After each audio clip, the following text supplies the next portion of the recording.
안녕하십니까, 알림이 황희두입니다. 시작하기에 앞서 올해 새해 첫 나눔 북스는 류근 시인의 진지하면 반칙이다로 정했습니다. 50권을 나눔할 예정인데 이 책이 많은 분들께 힘이 될 거라 생각합니다. 댓글로 신청 링크를 고정해둘 예정이니 영상 다 보신 후 관심 있으신 분들은 신청해 주시길 바랍니다. 본격적인 주제인데요. 어제도 말씀드렸지만 언론에선 지금 김건희 씨의 패션 외교, UAE를 빛낸 김건희 씨의 외교내조, 김건희 씨의 달라진 행보, 그러면서 대통령실 고위 관계자 발로 김건희 씨의 문화예술계 경험과 전문성이 도움이 됐다, 이런 식으로 언플하고 있는데요. 최근 많은 사람들이 누가 대통령인지 모르겠다, 이런 반응을 보이지 않았습니까? 그런데 지금 상황을 보면 윤석열 대통령이 측면에 있고 김건희 씨가 중앙에서 저렇게 대통령인 것처럼 돌아다니는 건 아무것도 아닐 정도로 외교 참사가 일어난 상황이죠. 참고로 이런 상황을 두고 많은 시민들은 대통령 놀이하느라 바쁘구나, 야당이나 국민들의 목소리는 듣지도 않고 들을 생각도 없구나, 이런 반응들이 나오고 있는데요. 원래 어제 저녁 KBS 9시 뉴스에서 홍사훈 기자가 도이치모터스 주가 조작 사건에 대한 새로운 사실 하나를 보도한다고 했었습니다. 엄청나게 많은 관심이 몰렸는데 아쉽지만 일단 보류하기로 결정됐다고 하고요. 지금 무엇보다 제일 중요한 건 윤석열 대통령의 외교 참사입니다. 어제 아크 부대 장병들에게 이런 말을 했죠. 아랍에미리트는 우리의 형제 국가다. 그리고 아랍에미리트의 적은 이란이고 우리의 적은 북한이다, 이런 얘기를 해서 민주당에선 또 외교 참사를 벌였다,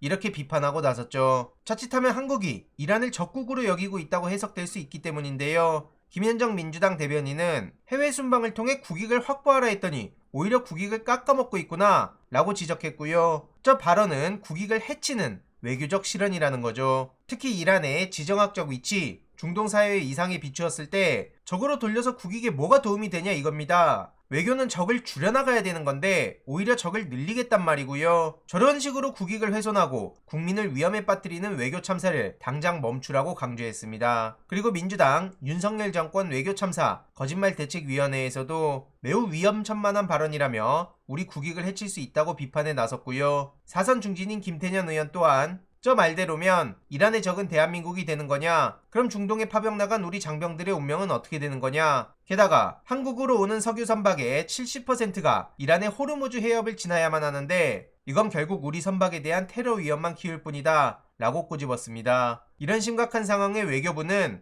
그냥 대통령이 장병들 격려하는 차원에서 하신 말씀이다, 이런 식으로 해명하고 있는데 지금 장난칩니까? 외교가 무슨 게임 플레이 하는 겁니까? 이러니 이에 대해서 머릿속에 뭐가 들어있는 거냐? 대통령이 아니라 그냥 바보 아니냐는 얘기에도 많은 공감이 이어지고 있습니다. 그만큼 어마무시한 짓을 저지른 건데요. 아니나 다를까 오늘 오전 이런 보도가 나왔죠. 윤석열 대통령의 이란이 화가 났다는 겁니다. 이란 외무부가 윤석열 대통령의 발언을 두고 페르시아만 국가들 사이에 진행되고 있는 긍정적 관계 개선에 대해 전적으로 모르는 발언이라며 강하게 비판을 하고 나선 겁니다. 이란 측 대변인은 부적절한 윤석열 대통령의 발언을 심각하게 지켜보고 있다며 이번 사안에 대한 한국 정부의 설명을 기다리고 있다, 이렇게 콕 집어서 발언까지 하는데요. 바이든 날리면 때처럼 이란이라고 한 게 아니다, 이런 식으로 넘어가야 되는 거 아니냐 라는 반응이 나올 만큼 이건 어마어마한 외교 참사입니다. 이란 측에 이제 뭐라 그럴 겁니까 도대체? 이런 상황에 본인들의 무능을 덮고자 이재명 대표를 향한 조작 수사를 설 밥상에 올리려는 게 정상적인 상황입니까? 그래서 민주당 박성준 대변인은 설 밥상에 이재명 대표를 올리려는 거, 특히 구두로 소환 요구를 하자마자 언론에 이 사실을 흘린 것, 저런 윤석열 정치검찰의 언플이 날이 갈수록 심해지고 있다고 지적했습니다. 말 그대로 정치쇼라는 거고요.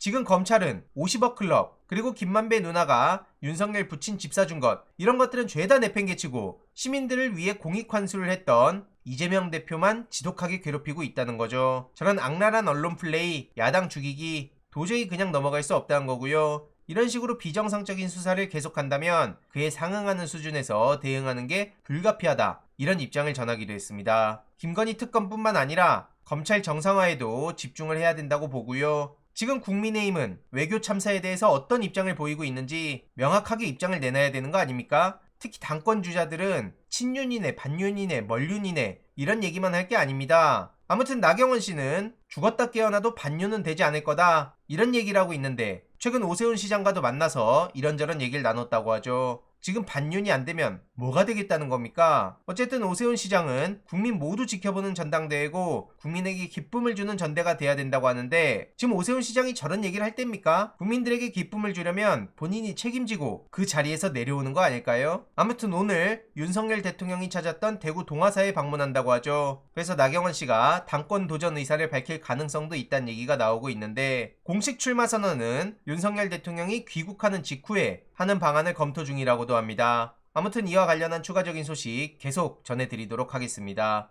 이번 내용도 유익했다면 구독, 좋아요, 알림 설정, 멤버십 가입 정말 큰 힘이 된다는 점 말씀드리고 싶습니다. 주위에 널리 공유 부탁드립니다.